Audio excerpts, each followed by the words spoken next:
Chapter 26. Luli. When Luli woke, Kadir was reading a letter that had arrived for her that morning.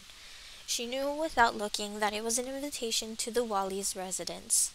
Ahmed bin Walid was a man of habit. He and Luli executed the same song and dance every time she came to dine. The only difference was this time she had not alerted him to her arrival. Great, she rubbed her sleep-crusted eyes. Now my reputation really does precede me. Ahmed? She asked Kadir. He crumpled the note in his fist. Ahmed, he confirmed. There's to be a social gathering in his diwan tonight. Try not to look too excited to see him. Speak for yourself. You're smiling like a fool. Too late, Luli realized she was blushing. She stood up, scowling, made her way out of the room and to the hammam. When she returned, she was clean and dressed in her plain brown robes. Well? She looked at Kadir expectantly.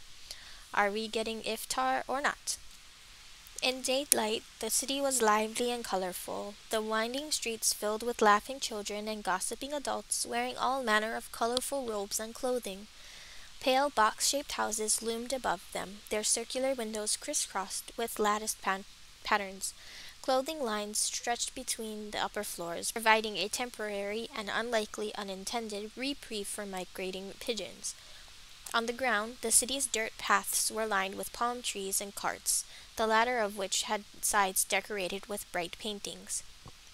The shop Luli purchased her pita and labneh from was in the main square and featured paintings of bakers spinning bread in the air. She admired it from afar as she broke off pieces of bread and offered them to Kadir, who sat on her shoulder. They had settled at their favorite eavesdropping spot, a simple fountain that had the names of famous poets carved into the stone. Luli sat cross-legged on the lip, absently munching on bread as conversations drifted past her. She caught many snippets of gossip, some pertaining to her. It did not surprise her that Dime's citizens knew she was traveling with the prince. The cities received their news from hawks that traveled much faster than horses. The moment she'd left Medine, she had been resigned to the fact that she would be expected in both Dime and Giban. She had just scooped up the last of her labneh when she caught wind of the conversation that made her hold her breath. Taken to calling him the hunter in black, a turbaned man was saying to his mustachioed companion. The mustachioed man laughed. Nameless, is he? How enigmatic. Melodramatic, if you ask me. But what's important is his tally, his technique. They say he's killed more jinn than the high prince. The mustachioed man slapped his friend on the neck. Shh! If someone hears you. His voice dipped into a whisper. Luli strained to catch the rest of the conversation, but to no avail. The hunter in black. What if he was one of the cutthroats the shadow jinn had been referring to? What if he was one of the killers who had murdered her tribe? Al-Nazari? She whirled. The high prince stood behind her, looking bemused. You look awfully suspicious. You aren't plotting something nefarious, are you? Luli bristled. What do you want?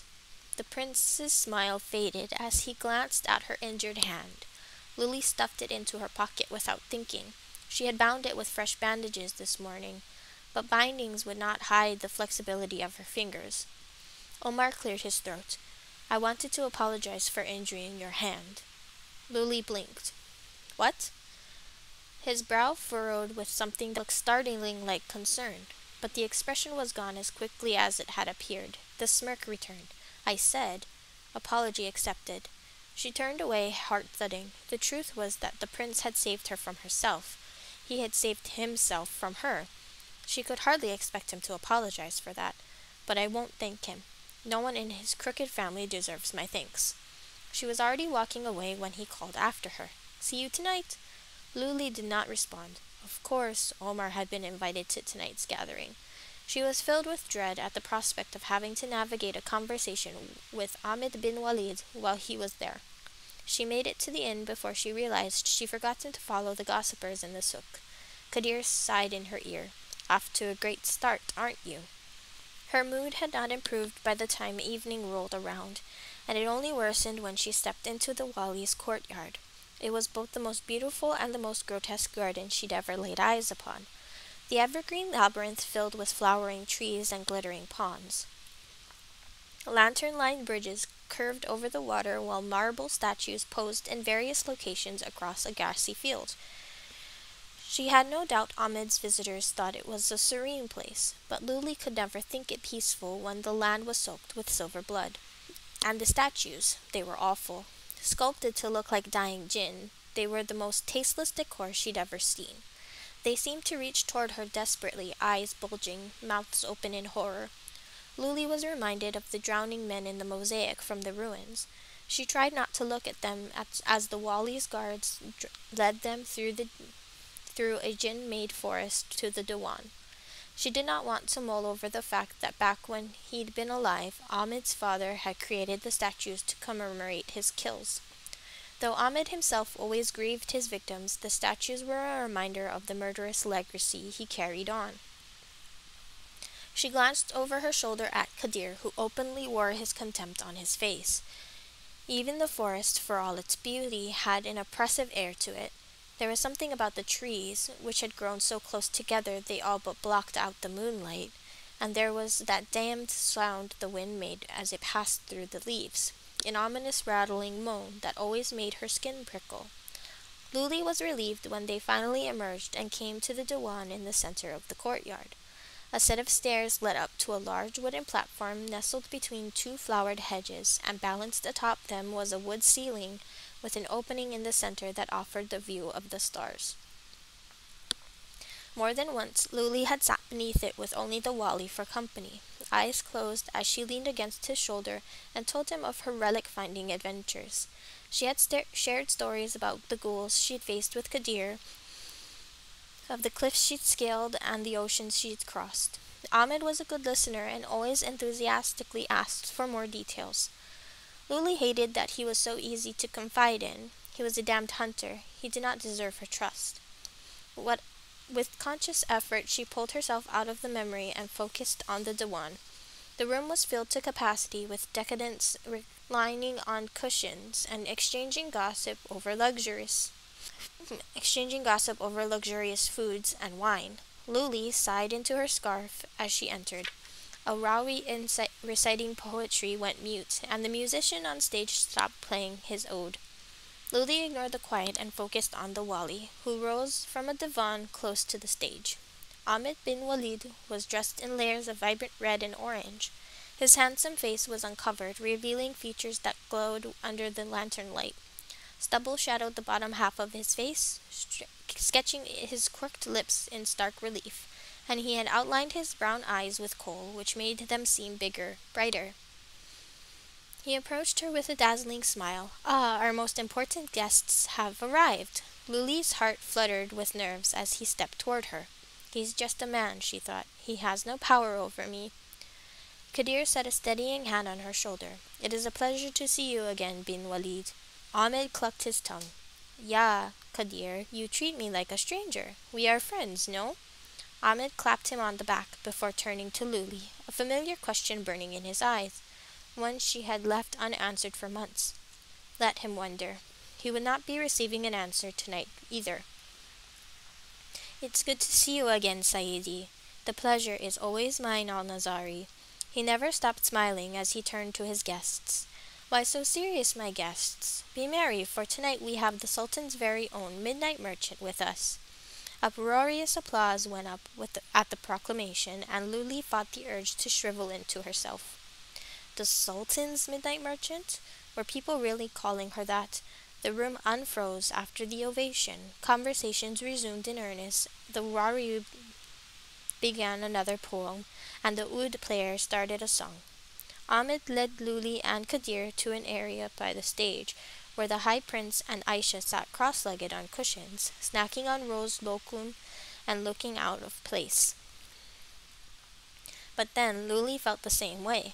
Though Ahmed had orchestrated various meetings between her and other business people, he'd never invited her to a large celebration like this. He knew she despised them. There were 2 free cushions, one beside Ahmed and another between Omar and Aisha. Kadir saved her from her indecisiveness by taking the one by Ahmed. "I'd have thought someone who hated attention would avoid arriving late," Omar said by way of greeting as she sat down. Some of us have other more important things to do, she snapped back. Ahmed laughed as he waved a servant over. The midnight merchant is a busy woman. I am lucky she visits me at all. Aisha raised a brow. I had no idea you were so well acquainted with a criminal, Saidi. Criminal is such a base title. I find bold entrepreneur much more fitting. Luli wondered if it even mattered whom the wali associated with. The Sultan doubtless had his own illegal connections, her included. Why would he care about the wali of dimes? The servant began to pour sparkling wine into their cups. Knowing Ahmed, it was probably the most expensive alcohol on the market. As the city's Sultan-appointed guardian, he was one of the wealthiest people in Dime, and was the city's most powerful government official. He had told Luli once that flaunting his wealth in front of influential people was not just a privilege, but a necessity to maintaining power. Or so he claimed, anyway. Luli was always skeptical when he broke out his opulent bottles of wine. The servant had just reached for Luli's cup when Ahmed waved her away. Please. His eyes twinkled with mirth as he stole the bottle and poured the last cup himself. Tonight, let me serve you. He held the cup out, and Luli fought to keep her expression blank when their fingers brushed. Her heart was beating so loudly it seemed a miracle no one else could hear it. Conversation had thankfully not yet sparked between them when another servant came by and told Ahmed he had guests asking for him. The wali came to his feet with a smile. Please, he said to the entourage, make yourselves at home. He flashed them all a smile before striding away. Omar sighed into his cup of wine. Does that man know how to not smile? Luli cleared her throat. She was resolved to avoid talking about the wali while he wasn't there. Besides, now that he was gone, she had an opportunity to speak with the thieves alone. Never mind the wali. I have something important I must discuss with you. It's about the relic, Aisha scoffed. You will not convince me to give it to you. Luli paused. Her eyes flickered to Omar, who watched her quietly. It's dangerous, she insisted. You saw what it was capable of. Of course. How could I forget you trying to kill me? He chuckled as she flushed. I hope you remember that it was you who was possessed, merchant. Luli was disgruntled. In the ruins, the prince had been afraid of the collar. And now the smug bastard was acting like he had been in control of the situation the whole time. She wanted to protest, but realized she had no way of knowing if he or his thief had fallen under the Ifrit's spell. She had never found out what happened to them in the dew. It was lucky that your flaming blade did not burn my face, Omar said. Such an assault, even accidental, would have been difficult to forgive. Luli pressed her lips together. Thanked the gods for Kadir. His control over his fire's heat, even from a distance, was astounding. But she could not tell the prince that when he thought her blade a mere relic. Magic fire distinguishes friend from foe, she murmured. Omar raised his brows. Impressive. Luli cleared her throat. As I was saying, I have a way of neutralizing the magic. She glanced at Kadir, hoping he would jump in to assist her, but he was staring broodingly across the diwan at the wali, who spoke animatedly with a band of musicians. Neutralizing, the prince tilted his head. Do tell. No, don't, Aisha said sharply. Luli did not miss the frown the prince cast in her direction. There's no point in trying to convince me. I told you, I don't plan on handing over the relic. It was found by my prince, and it belongs to him. Luli narrowed her eyes. If that's the case, why do you keep talking as if it's your decision to make? Luli ignored the thief's cutting look and calmly sipped from her wine as she considered her next words. She could keep down this path and try to get the prince on her side, or... Sudden applause broke her from her thoughts. She looked up and saw that the diwan's occupants were clapping for the musicians Ahmed had been speaking with. Now, the wali cried on stage, clasping his hands, we have a very special performance. A flurry of lively music broke out at his words, and the diwan was filled with the whistle of the ney, the beat of the rik, and the dum of the tabl baladi.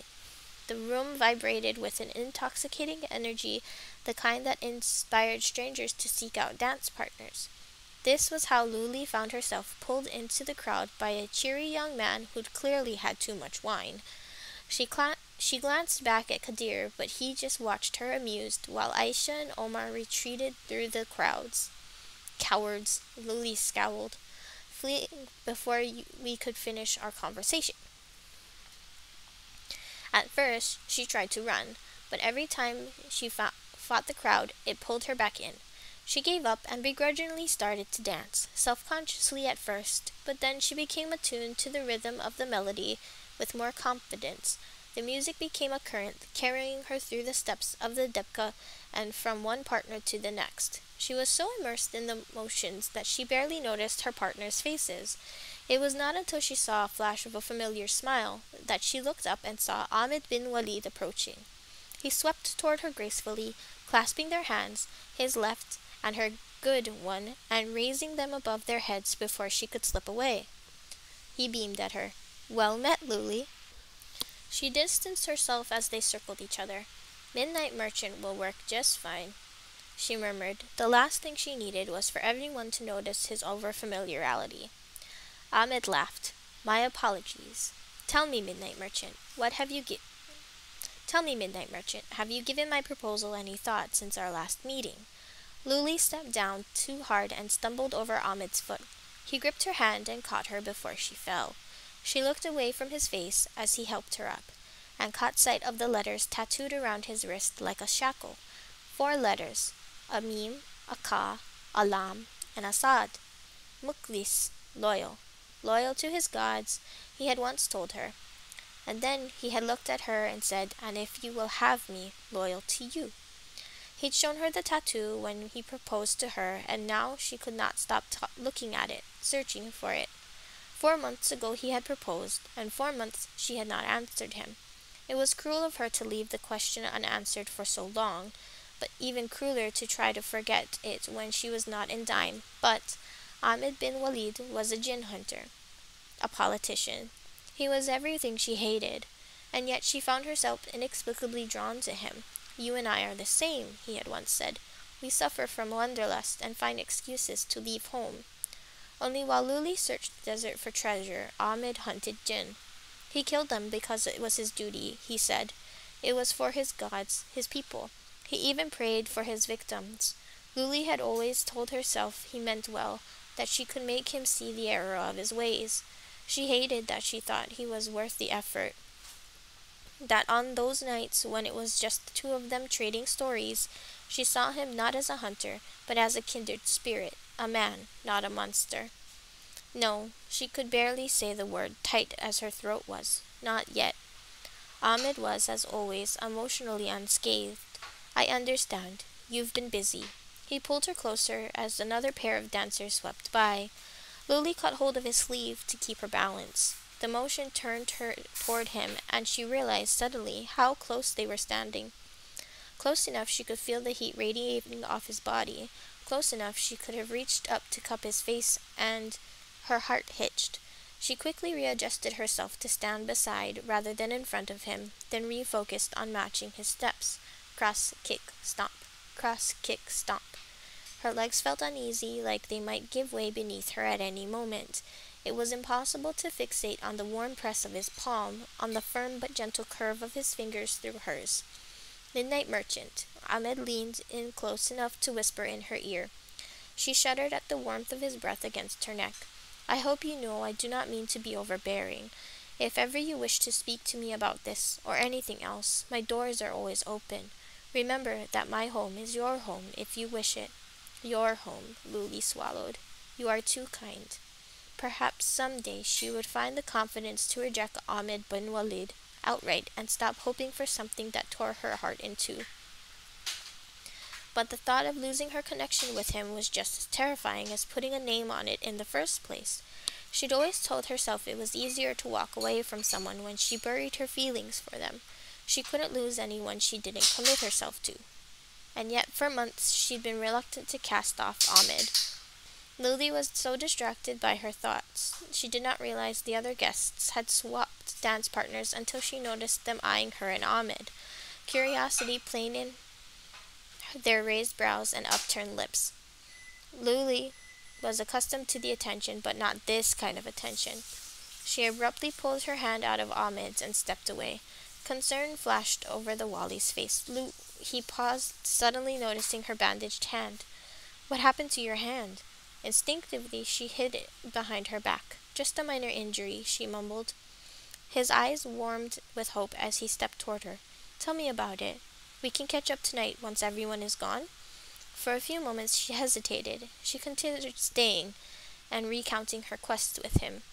She would tell him about the Shadow Djinn and the Queen of Dunes, the sandstorm and the sinking ruins, and then she would grow drowsy enough to let her guard down. She would lean into his touch and soak in his warmth without feeling ashamed, and she would wonder, as she always did, what it would be like to accept his proposal, to share a life with someone and be so open with them that they knew all of her secrets and feelings. The musing made the wild terror rise up inside her. "No," Luli said. It was her longing for that fragile, frightening vulnerability that pulled her away. "Not tonight." She rushed through the crowds and out of the Dewan before he could call her back.